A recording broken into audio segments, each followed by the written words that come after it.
नमस्कार मेरे प्यारे साथियों, स्वागत है आपके अपने चैनल हिंदी ओशियन में। आज हम वैचारिक पृष्ठभूमि का आखिरी टॉपिक पढ़ने वाले हैं जिसका नाम है अस्मिता मूलक विमर्श।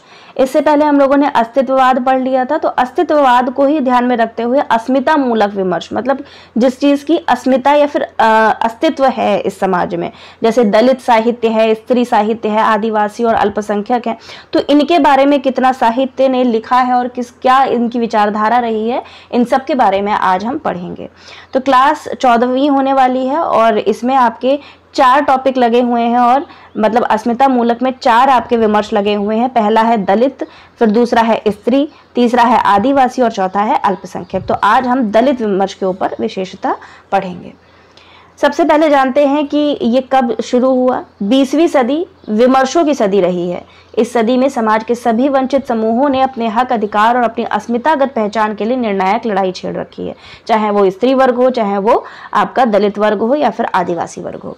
ये लड़ाई किसी के विरुद्ध नहीं बल्कि अपने पक्ष में लड़ी जा रही है। इन लड़ाइयों के पीछे एक सुविचारित दर्शन कार्य कर रहा है। हिंदी साहित्य के चारों विमर्शों, कौन कौन से विमर्श है? दलित, स्त्री, आदिवासी और अल्पसंख्यक। चारों विमर्शों में समाज के इन वंचित वर्गों ने कहानी, कविता, उपन्यास, आत्मकथा तथा अन्य विधाओं के माध्यम से साहित्य जगत में मुख्य धारा का ध्यान अपनी ओर खींचा है। तो आप देखेंगे कि बहुत सारे जो दलित उपन्यासकार हैं उन्होंने भी, जैसे जूठन है ना, तो ये सारे ही उपन्यास अगर देखा जाए तो एक जीवन के यथार्थ को प्रस्तुत करने वाले उपन्यास और साहित्य में कितना कार्य हो चुका है वो इस चीज को यहाँ पर दर्शाना चाहते हैं। इन चारों विमर्शों में शोषित समाज के हक के लिए लेखन कार्य किया जा रहा है। दलित शब्द का सबसे पहले अर्थ जानते हैं। दलित शब्द का अर्थ है जिसका दमन या दलन किया गया हो। जिसका दमन या दलन किया गया हो वह दलित कहलाता है। दलित साहित्यकार शिवराज सिंह बेचैन के अनुसार स्वामी अछूतानंद हरिहर ने सन 1910 में सर्वप्रथम दलित शब्द का प्रयोग किया था। बहुत इंपॉर्टेंट लाइन है। सबसे पहले शिवराज सिंह बेचैन ने क्या कहा है, उन्हीं के अनुसार स्वामी अछूतानंद हरिहर, ठीक है, पूरा नाम है स्वामी अछूतानंद हरिहर, इन्होंने 1910 में सर्वप्रथम दलित शब्द का प्रयोग किया था।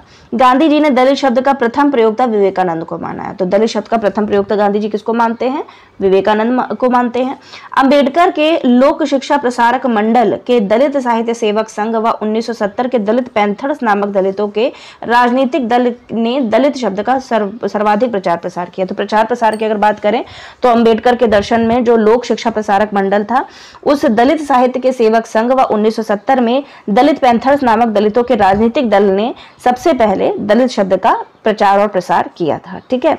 दलित विद्वानों ने नवजागरण का आरंभ बंगाल से नहीं महाराष्ट्र से माना है और जहां से दलित मुक्ति की लहर चली। ठीक है, तो याद रखिएगा। वैसे तो अगर साहित्य का लेखन देखें तो हम लोगों ने भारतीय नवजागरण की शुरुआत ही मानी है 1857 से, और किस प्रकार से साहित्य का स्वरूप हमारे सामने आ रहा था, तो वो सब चीजें लेकर के हमारे सामने जब दलित विचार या फिर दलित विमर्श पढ़ते हैं तो उसके अंतर्गत वो मानते हैं कि इसका आरंभ, जो नवजागरण का आरंभ है, वो बंगाल से नहीं हुआ था, वो महाराष्ट्र माना, और वहीं से जो दलित की मुक्ति की लहर है चली थी।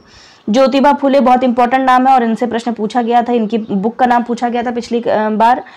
ज्योतिबा फुले ने 1873 ईस्वी में सत्य शोधक समाज की स्थापना की थी। ठीक है, तो जितने भी ये जो विचारधाराएं हैं ना, आर्य समाज, सत्य शोधक समाज और आपका और भी जितने भी हैं, गांधीवादी दर्शन, वर्धा समिति, इन सबका समय मैं बार बार कहती हूँ वैचारिक पृष्ठभूमि से इसी प्रकार से प्रश्न बनते हैं। तो जो भी इंपॉर्टेंट आपको लगता है उसको बिल्कुल बुलेट नोट्स में अपने शामिल कर लीजिए। जहां भी आप पेपर में वैचारिक पृष्ठभूमि का नोट्स बना रहे हैं ना, वहां पर आप इसको नोट कर लिया करिए।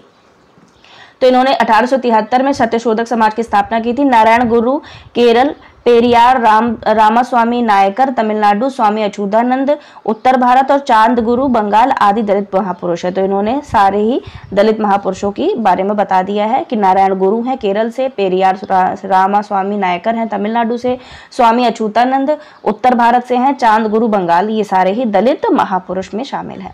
दलित विमर्श का वैचारिक आधार डॉक्टर अंबेडकर का जीवन व रचना कर्म है। ज्योतिबा फुले व महात्मा बुद्ध का दर्शन दार्शनिक पृष्ठभूमि में है। भीमराव अंबेडकर का जन्म बहुत इंपॉर्टेंट है, नोट कर लीजिएगा। पिछली बार पूछा गया था इन्होंने पीएचडी कहाँ से की थी, है ना, उत्तर था कोलंबिया, और मैंने आपको अपने नोट्स में पढ़ाया भी था। जब आप नोट्स में आपको मैंने शेयर भी किए हुए हैं, जो बच्चे ले रहे हैं वो 7209973250 पे कांटेक्ट कीजिए और आपको नोट्स मिलेंगे। उसके लिए आपको 99 रुपये पे करने पड़ेंगे, ठीक है, तब आपको नोट्स मिल जाएंगे। और ये नोट्स आपके ऐसे हैं कि इसमें सब चीज़ें शामिल मैंने करने की कोशिश की, और यही नोट्स मेरे लिए ही JRF लेकर के आए थे। मैंने ऐसा नहीं है कि एक बार पढ़ लिया, कई बार मैंने इसको पढ़ा और रिविजन किया, तब जाकर मेरा 4th अटेम्प्ट में JRF क्वालिफाई हुआ था, ठीक है। तो कोशिश आपको कभी भी ये नहीं करनी है कि नहीं मेरा JRF नहीं हो पाएगा, हम एक बार पेपर दे चुके, 2 बार दे चुके। देखो, किसी को जल्दी मिल जाती है सक्सेस, किसी को देर में मिलती है, ठीक है। जिसको जल्दी मिल जाती है उसका अनुभव ज्यादा बड़ा नहीं होता है, लेकिन जिसको देर में मिलती है उसको उसका अनुभव उस जल्दी मिलने वाले से बड़ा होता है अनुभव, ठीक है। तो हमेशा पॉजिटिव सोचिए, नेगेटिविटी तो अपने आप मन में आती है, पॉजिटिव रहना वो आपके हाथ में है, ठीक है। तो ये हम बात कर रहे थे भीमराव अंबेडकर का जन्म, तो इनसे क्वेश्चन एक बार आया है और ये आते भी रहेंगे, क्योंकि भीमराव अंबेडकर का दर्शन बहुत ही ज्यादा इंपॉर्टेंट है। 14 अप्रैल 1891 मऊ में इनका मध्य प्रदेश में इनका जन्म होता है। 1932 ईस्वी में ब्रिटिश प्रधानमंत्री ने कम्युनल अवार्ड सांप्रदायिक पंचांग की घोषणा की, जिसमें दलितों को पृथक निर्वाचक मंडल दिया गया। इसके विरोध में गांधी जी ने आमरण अनशन किया। परिणाम स्वरूप गांधी व अंबेडकर के बीच पूना पैक्ट हुआ। इसके बाद दलित राजनीति में गांधीवादी मॉडल का उदय हुआ। गांधी जी ने दलितों को हरिजन कहा, जिसे दलित विमर्श खारिज करता है, ठीक है। तो गांधी जी ने दलितों को सर्वप्रथम हरिजन कहा था, जिसे दलित विमर्श खारिज करता है। आजादी के बाद संविधान में दलित समाज के लिए विशिष्ट उपबंध किए गए। 1960 तक दशक दलित राजनीति के लिए महत्वपूर्ण है। इस दौरान वैकल्पिक दलित राजनीति का उदय हुआ। दलितों के लिए नया शब्द बहुजन प्रचलित हुआ, है ना। दलित विमर्श पूंजीवाद व ब्राह्मणवाद दोनों को खतरनाक मानता है। याद रखिएगा, ये दलित विमर्श है वो पूंजीवाद और ब्राह्मणवाद इन्हीं दोनों के द्वारा इनका दलन और हुआ है, इसी वजह से इन दोनों को ये खतरनाक मानता है। दलित चिंतक मार्क्सवादी विचारधारा से भी सहमत नहीं है। मार्क्स दलित समस्या को मूलतः आर्थिक समस्या मानते हैं, वह इसे श्रम विभाजन की दृष्टि से देखते हैं, लेकिन दलित जीवन की समस्या केवल श्रम नहीं, श्रमिक विभाजन से भी जुड़ी हुई है। दलित विमर्श स्त्री विमर्श को अपने साथ रखकर देखने की पैरवी करता है। हालांकि कई महत्वपूर्ण स्त्री दलित रचनाकारों ने दलित समाज में स्त्री की खराब दशा को देखते हुए उसे दलितों में भी दलित मानकर दलित स्त्रियों के अलग विचार को आगे बढ़ाने की मांग की है। मतलब दलित तो विमर्श चल ही रहा था, लेकिन जो स्त्रियां हैं उनमें बताते हैं कि दलित स्त्रियों को दलितों में भी दलित मानकर इसको अलग विचारधारा देने का प्रयास किया है। साहित्य में सर्वप्रथम 1914 में हीरा डोम की कविता अछूत की शिकायत इंपॉर्टेंट है, पूछी जा चुकी है पेपर में। हीरा डोम की कविता का नाम है अछूत की शिकायत, सरस्वती पत्रिका में छपी थी। स्वामी अछूतानंद जो हरिहर उपनाम से कविता लिखते थे, उस समय के प्रमुख दलित लेखक थे। कई चिंतक अछूतानंद को पहला दलित साहित्यकार मानते हैं। तो याद रखिएगा, जो उत्तर भारत के अछूतानंद है उनको सबसे पहले दलित साहित्यकार के रूप में हमारे साहित्य में माने जाते हैं। हिंदी साहित्य के प्रमुख साहित्यकारों व धाराओं ने दलितों की पीड़ा को आवाज दी। प्रेमचंद की ठाकुर का कुआं सदगति प्रमुख कहानी है। तो याद रखिएगा, ठाकुर का कुआं सदगति इनकी प्रमुख कहानी है प्रेमचंद की, जो दलित पीड़ा को आवाज देने का काम करती है।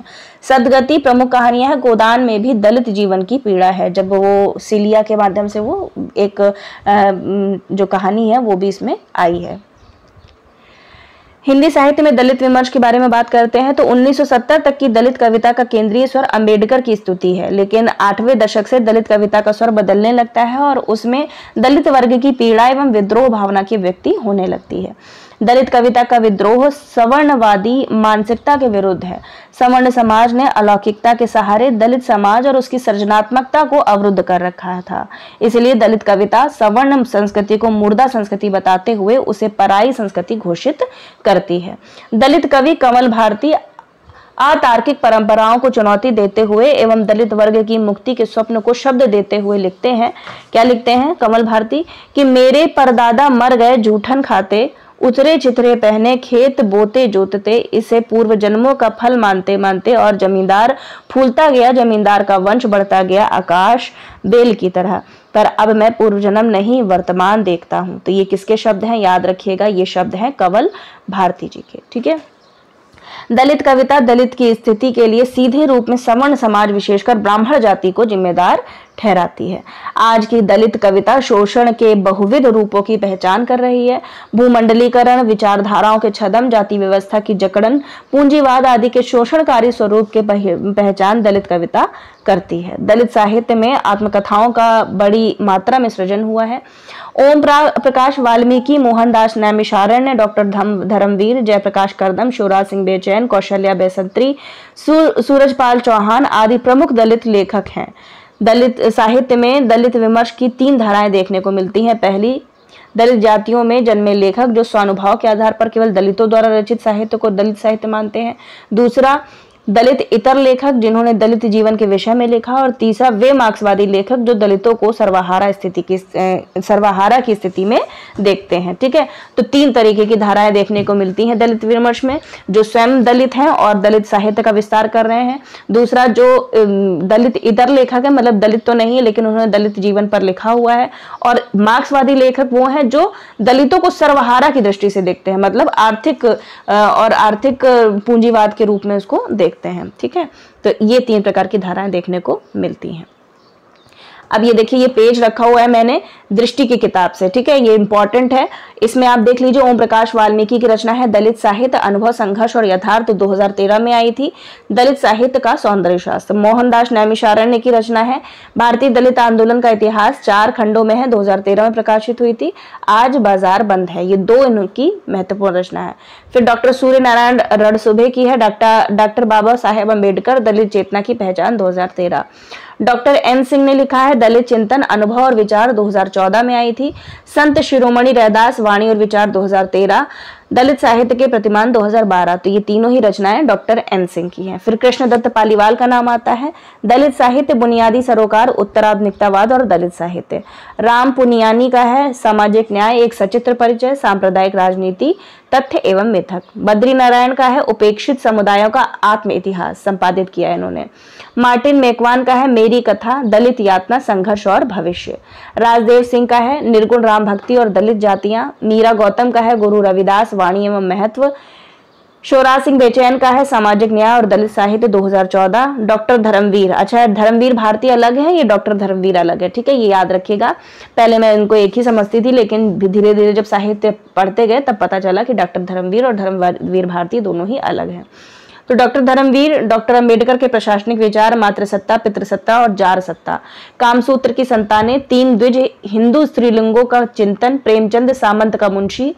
थेरी गाथा, स्त्रियां और डॉक्टर अंबेडकर, दलित सिविल कानून, दूसरों की जूतियां, चमार की बेटी रूपा, दलित चिंतन का विकास, अभिशप्त चिंतन से इतिहास चिंतन की ओर। तो ये सारा साहित्य दलित विमर्श के ऊपर लिखा गया है। ठीक है, तो ये आप पढ़ लीजिएगा और परेशान मत होइएगा कि मैम सारी रचनाएं याद करनी है क्या। रचनाएं याद नहीं करनी होती है, बस आपको पढ़ना होता है और पढ़ना होता है, मतलब रिवीजन करना होता है। ठीक है, तो ऐसा तो है नहीं कि आपने उसको कम से कम रटा कि प्रेमचंद का उपन्यास गोदान है, प्रेमचंद का उपन्यास गोदान है, इस पर ऐसे तो रटा नहीं है। हाँ, लेकिन मल्टीपल टाइम आपने देखा, आपके सिलेबस में लगा तो आपको अपने आप याद हो गया। तो रचनाएं याद नहीं की जाती हैं। ठीक है, बोझ समझ के पढ़ाई मत कीजिए, आनंद के साथ में पढ़ाई कीजिए, तो अपने आप चीजें आपको याद होती चली जाएंगी। ठीक है, मिलते हैं अगले वीडियो के साथ में एक नए विमर्श के साथ में, जो कि रहेगा आपका स्त्री विमर्श। आज हम लोगों ने दलितों के बारे में पढ़ लिया है।